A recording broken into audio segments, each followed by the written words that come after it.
내 손으로 너희에게 이렇게 큰 글자로 쓴 것을 보라. 무릇 육체의 모양을 내려 하는 자들이 억지로 너희에게 할례를 받게 함은 그들이 그리스도의 십자가로 말미암아 박해를 면하려 함뿐이라.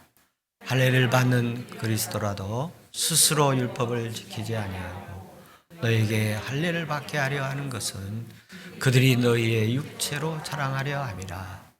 그러나 너희에게는 우리 주 예수 그리스도의 십자가 외에 결코 자랑할 것이 없으니 그리스도로 말미암아 세상이 나를 대신하여 십자가에 못 박히고 내가 또한 세상을 대하여 그러하리니라.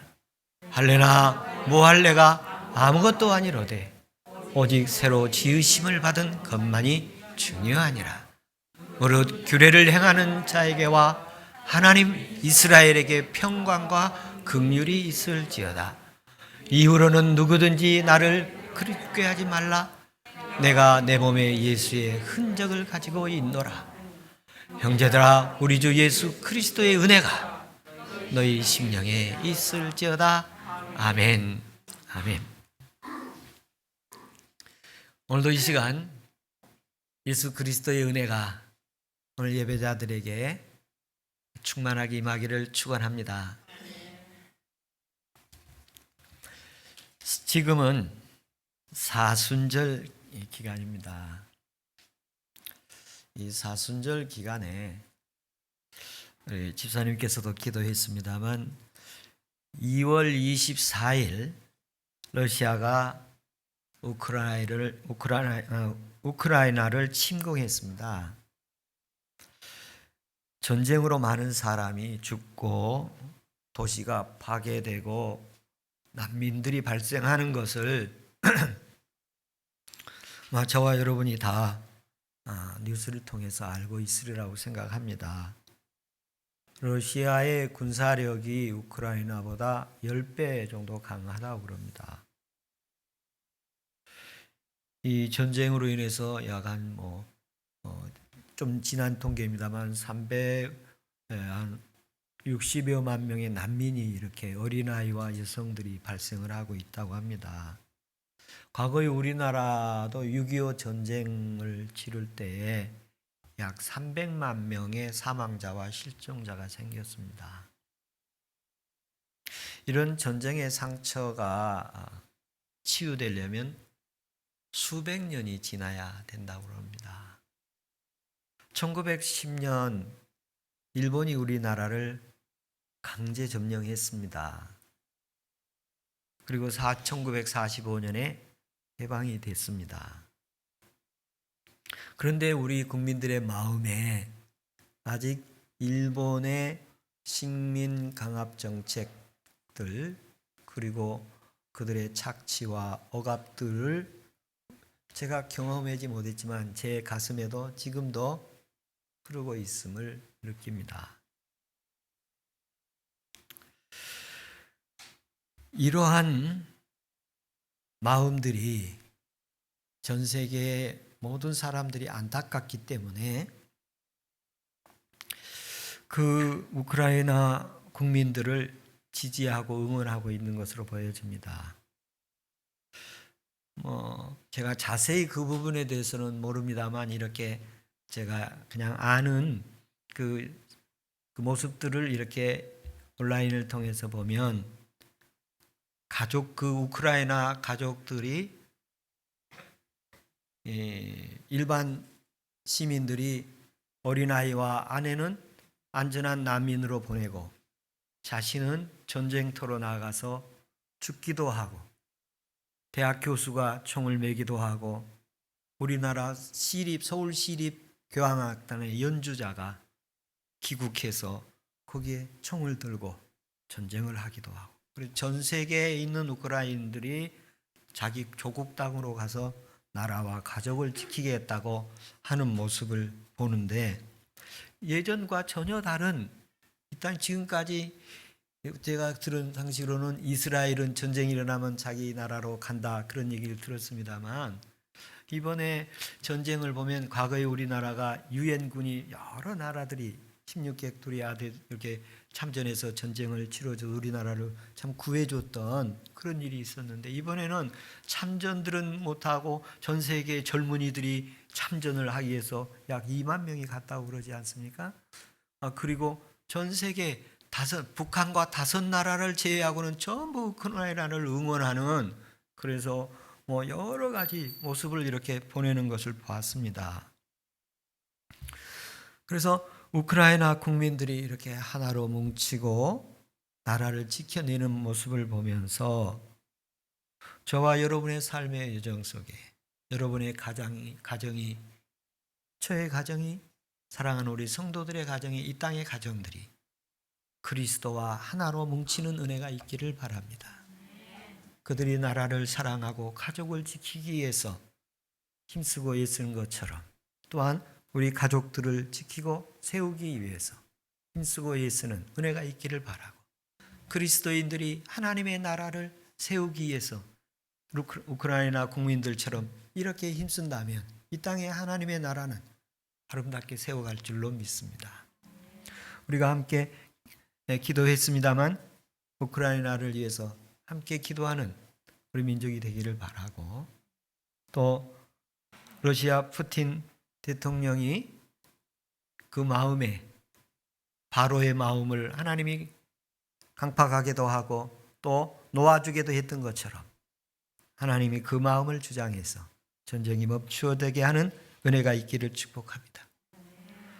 우크라이나 땅에 평화가 임하고, 그리고 교회와 그 땅에 있는 약 80 유닛 정도, 80 가정 정도의 선교사님들이 있다고 그러는데 안전을 지켜주시는 은혜가 있기를 축복합니다.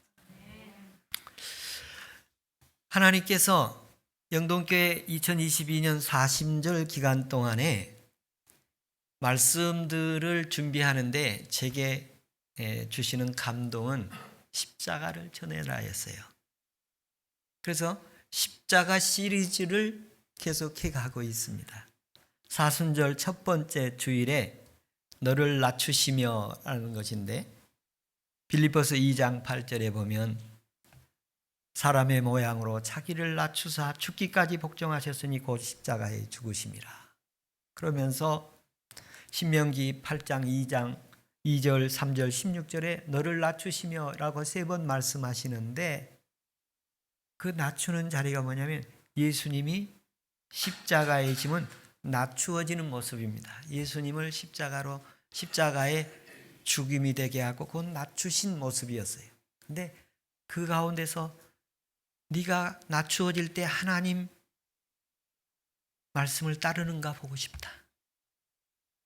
네가 낮추어지는 것은 내가 너를 하나님 알게 하고 싶다.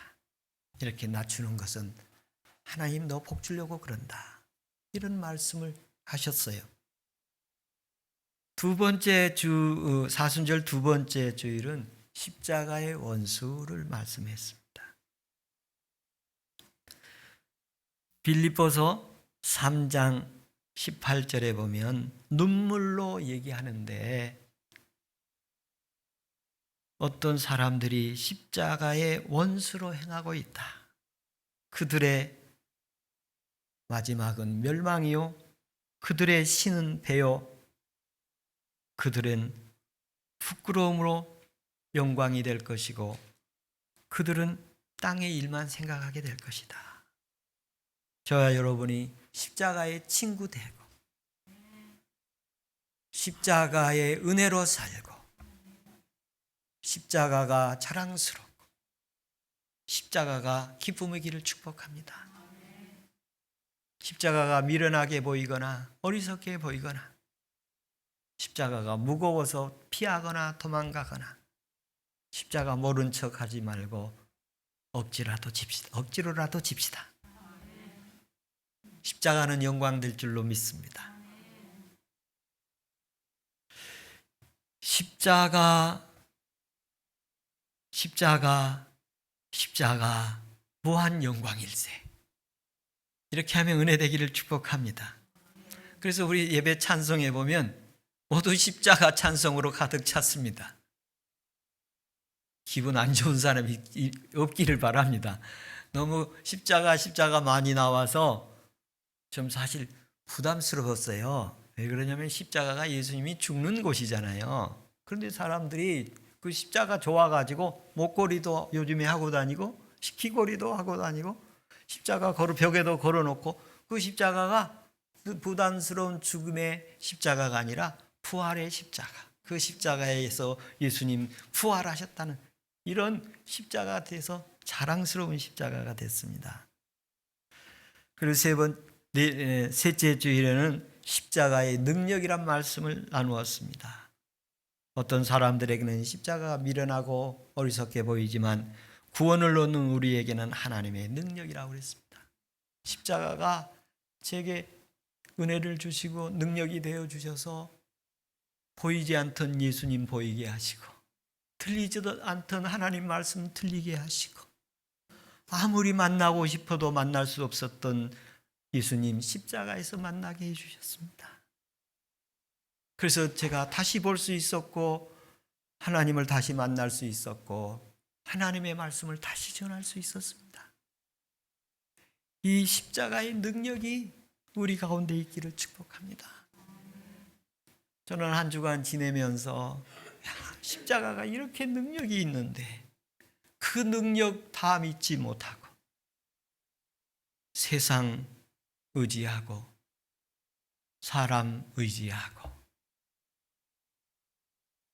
주님이 말씀하신 말씀의 부끄러움과 송구스러움이 그지없었습니다.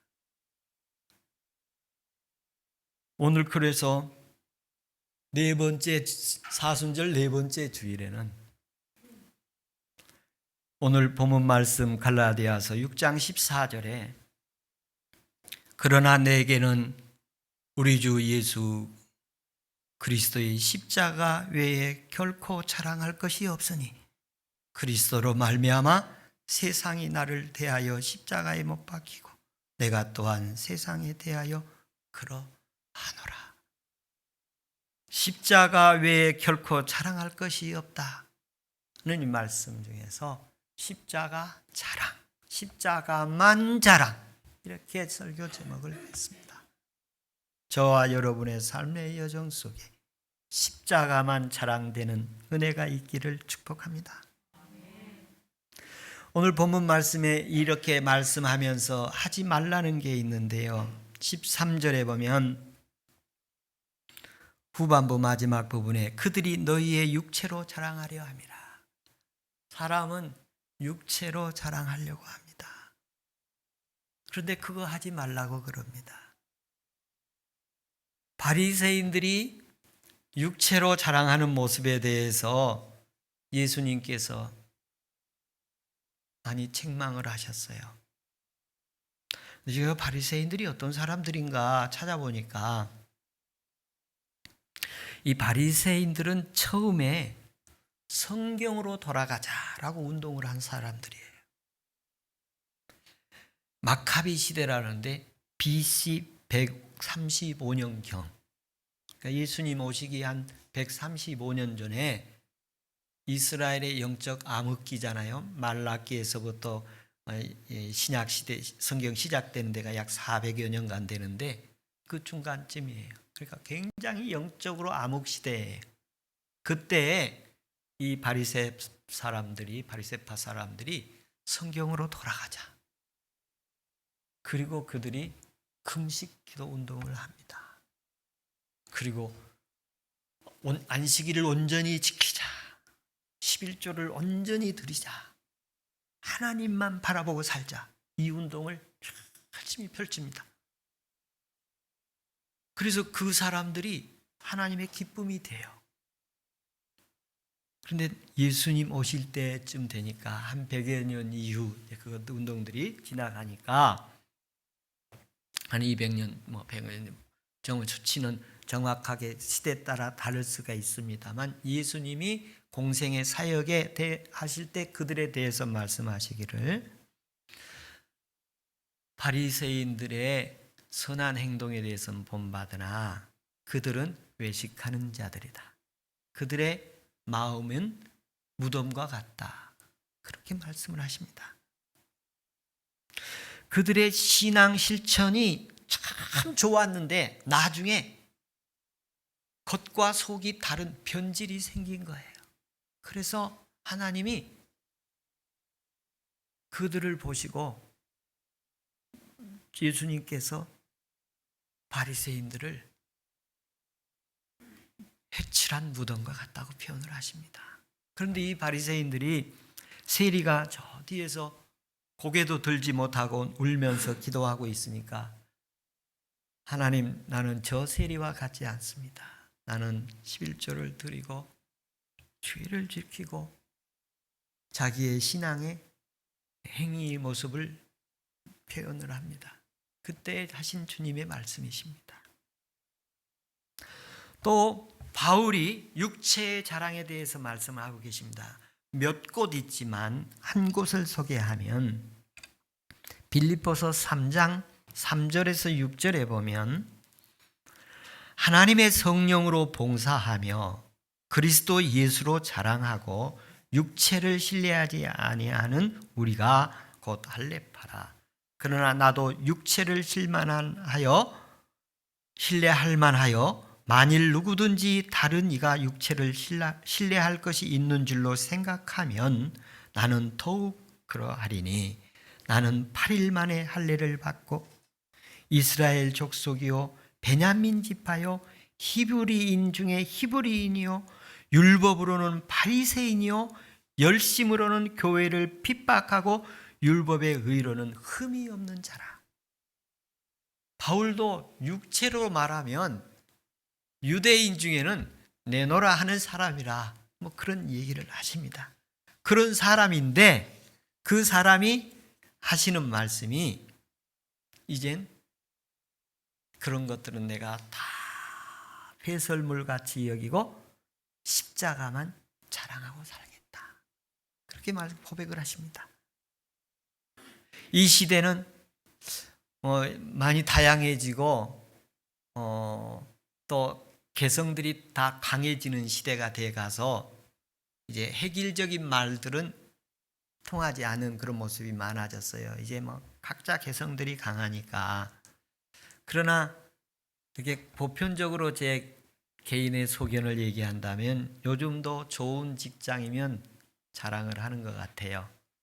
이렇게 어르신들 이렇게 노인정이나 뭐 어떤 노인들끼리 모여서 이렇게 보면 거기서 뭔 얘기를 주로 하느냐면 자식들이 좋은 직장에 다닌다. 자식들이 출세했다. 그런 얘기는 자랑들로 많이 하는 거 보면 요즘도 통하고 있는 것 같아요. 그리고 요즘에 또 뉴스들을 보면 명품, 이렇게 명품을 이렇게 걸치고 다니거나 또 입고 다니면 또 비난받기도 하고 부러워하기도 하고. 이번에 푸틴이 그 기자회견하는데 이 코트 이태리째 1,600만 원짜리 입고 아마 이렇게 연설을 했다고 그러잖아요. 그런 기사도 봤어요. 그러니까 여러분 뭐 지갑 하나에 뭐 이렇게 조그만 지갑 하나에도 몇 천만 원짜리들도 있고, 그런데 그걸 들고 만족하고 그거 보이고 싶고 그런 게 요즘 시대에 이렇게 있고, 누가 이렇게 보니까 이렇게 저 머리에서부터 발끝까지 하면 저게 매덕이다. 뭐 그런 시대가 이제 우리 앞에 살고 있습니다만, 또 그리고 또 하나는 우리가 외제차가 근래 몇 년 들어서 외제차가 엄청 많아졌어요. 그리고 또 이제 거기서 이제 스포츠카 뭐 이런 것들이 이제 그 사람들의 이렇게 자랑이 되어가고 있는 시대. 또 하나 보면 요즘에 똘똘한 집 한 채. 어디다? 강남에다 똘똘한 집 한 채가 요즘에 또 이렇게 뉴스들이 이렇게 나오고 있는 이런 시대예요. 근데 당시에 바울은 가문을 자랑하거나 학벌을 자랑하거나 종교적 열심히 대단했던 사람인데, 내가 그런 것들을 다 배설물처럼 여기고 이제 십자가 외에는 결코 자랑하지 않겠다. 이렇게 고백을 하십니다. 저와 여러분의 신앙이 이 단계에 들어갈 수 있는 은혜 있기를 바랍니다. 이 십자가만 자랑하라. 그래서 제가 십자가 자랑해야 할 게 내가 뭐가 있을까? 십자가 자랑할 게 뭐가 있을까? 그래서 생각을 하게 됐어요. 학자들이 말하길 바울이 1000년에 한 번 나올까 말까 하는 사람들이라고 말합니다. 그 사람이 하나님의 은혜를 잊고 예수님을 박해하던 사람인데 예수님의 제자가 되어서 살아가면서 자기 사랑할 것, 자랑할 것, 세상 것 많은데 다 버리고 십자가만 자랑하겠다. 다른 건 내가 자랑하지 않겠다. 이런 말씀을 하시고 계시는데 십자가 외에는 자랑하지 않겠다. 자기의 가문이나 출신이나 배경이나 자기의 능력 이거 자랑하지 않고 십자가만 자랑하겠다. 이것이 참된 그리스도인 줄로 믿습니다. 그러면서 제게 갈등이 생기는 거예요. 야, 그러면 너 돈 없어도 십자가만 자랑하고 살래? 그게 그럴 수 있는 믿음에 도달해야 되겠다. 십자가만 자랑하면 하나님이 복 주실 줄로 믿습니다. 십자가 그런 능력, 죽은 사람도 살렸는데 그러면서 제 마음에 너무 아픔이 들어왔어요. 너무너무 아픔. 십자가 능력인데 십자가만 자랑해야 되는데 그러지 못했던 부분들을 보게 하시고 견딜 수 없고 더 이상 감당할 수 없게 하셨어요. 예수님의 제자들을 보면 육체적으로 자랑할 만한 것이 별로 없었어요. 하나님은 약한 자를 들어서 강한 자를 부끄럽게 하시고 없는 자에게 복을 주어서 있는 자를 부끄럽게 하신 하나님이십니다. 바울이 복음 사역하면서 육체로 자랑할 때 그런 하나님의 능력이 나타나지 않았던 것을 경험했어요. 육체적으로, 실력으로, 논리적으로, 말로, 글로 복음을 전할 때는 실패했어요. 그런데 십자가 자랑하고 예수 그리스도의 부활을 증언할 때는 거기에 하나님의 능력이 나타났어요. 인간적인 것으로 사용할 때는 하나님의 능력이 제한되었음을 보게 됩니다. 하나님, 제가 그릇이 그렇게 크지 못한가 봅니다. 제 마음이 그렇게 늘 부족하고 약한가 봅니다. 담을 능력이 못 됩니다. 이 담을 능력이 없어서 너무 벅찹니다. 주님, 제게 하나님의 능력이 제한되지 않도록 믿음을 주시기를 원하며 역사해 주시기를 원합니다. 십자가의 복음으로 사역할 때는 하나님의 능력이 나타났었는데 그러지 않을 때는 하나님의 능력이 나타나지 않구나. 그래서 바울은 십자가만 자랑하겠다고 선언을 하는 것입니다. 십자가 외에는 결코 자랑하지 않겠다. 그리고 십자가만 자랑하겠다.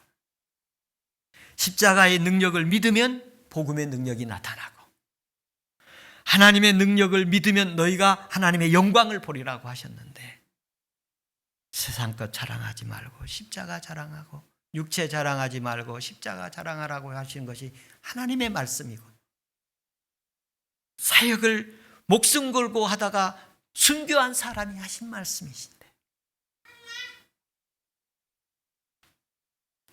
아무 육체도 하나님 앞에서 자랑할 것이 없다고 오늘 27절 9절에 말씀하십니다. 29절에 보면 고린도전서 1장 27절부터 9절까지 보면 하나님께서 세상에 미련한 것들을 택하사 지혜 있는 자를 부끄럽게 하려 하시고 세상에 약한 것들을 택하사 강한 것들을 부끄럽게 하려 하시며 하나님께서 이 세상에 천한 것들과 멸시받은 것과 없는 것들을 택하사 있는 것들을 폐하려 하시나니 이는 아무 육체도 하나님 앞에서 자랑하지 못하게 하려 하심이라.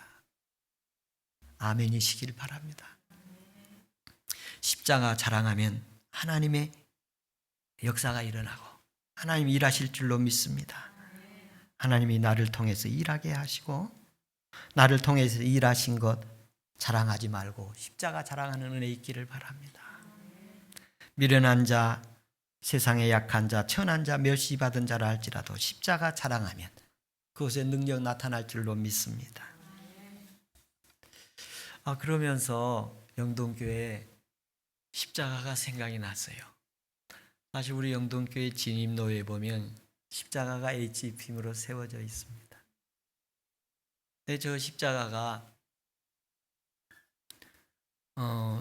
사람들에게 좀 관심이 있었는지 목사님 몇 분들이 찾아온 적도 있었고, 어떻게 해서 이렇게 만들게 됐느냐고 묻기도 한 사람들도 있었는데요.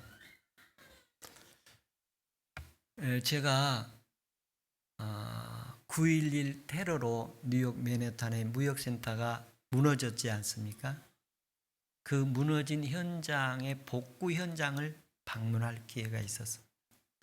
한참 복구를 자원봉사자들이 나서 많은 자원봉사자들이 나서 복구를 하고 있는데 그 곳에 HP임으로 십자가를 세워놨어요. 그런데 그 HP임이 무너진 철골재라서 막 그 뒤틀리고 뭐 이렇게 파손된 부분도 있고 그런 십자가를 만들어서 거기다 십자가를 세워놨더라고요. 그때 감동이 왔어요.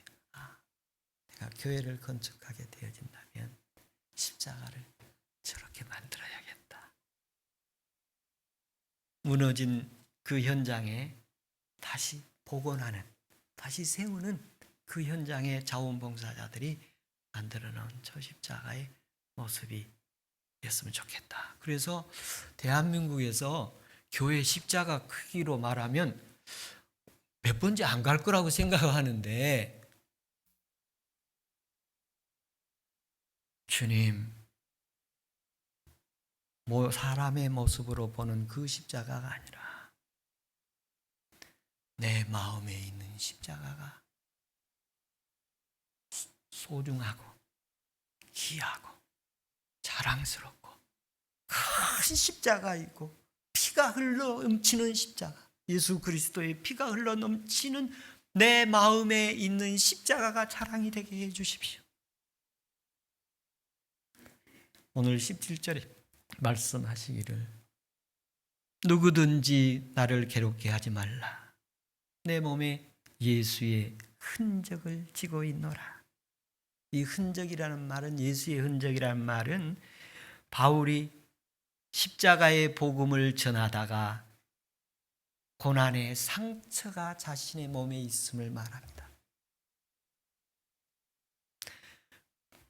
바울은 입으로만 십자가를 말로만 자랑하고 그런 것이 아니라 그의 몸으로 낙인이 있어서, 그의 몸에 흔적이 있어서, 그의 몸에 십자가의 마크가 있어서, 그 가슴 속에 십자가가 있어서, 그 영혼 속에 십자가가 자랑스럽게 있어서 사람들이 만나면 십자가의 흔적을 보게 되어집니다. 그런데 그 십자가가 그냥 생긴 게 아니라 복음으로 인하여 많은 고난을 겪을 때에 입었던 상처와 아픔들을 흔적으로 표현하고 있습니다. 십자가의 상처가 부활로 영생으로 빛나게 하는 은혜가 있기를 축복합니다.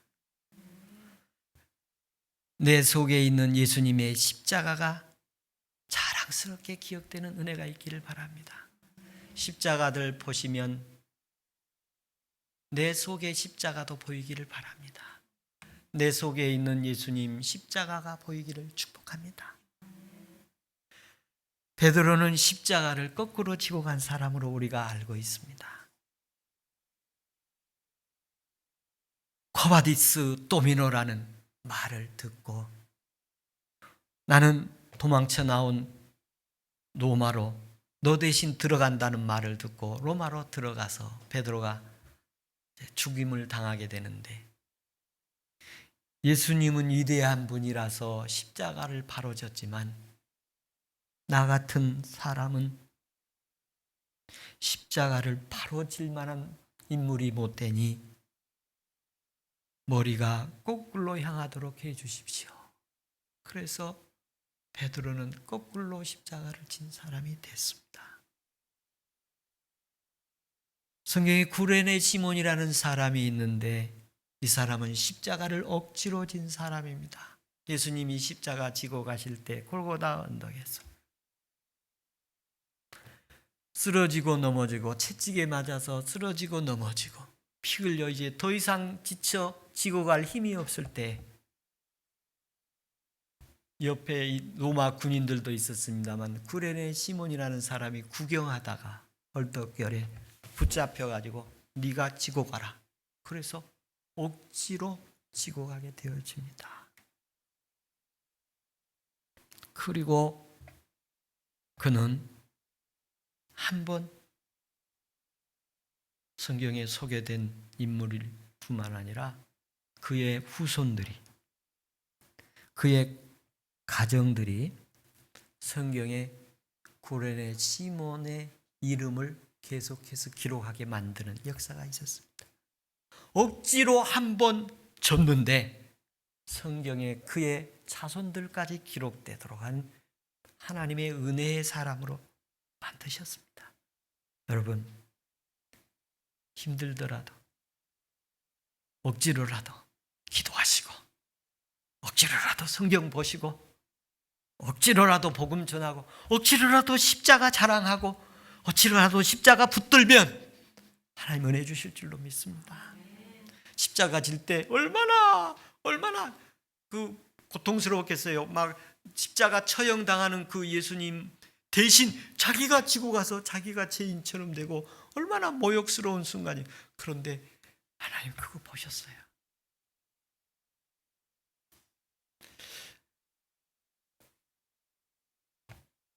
이야기가 많습니다만 김인서 목사님이라는 이야기 소개하겠습니다. 이분은 연세대학교에서도 지금도 그분을 기리는 날이 있는데, 이사님은 예수님을 믿고 입교한 지 10여 년이 지났는데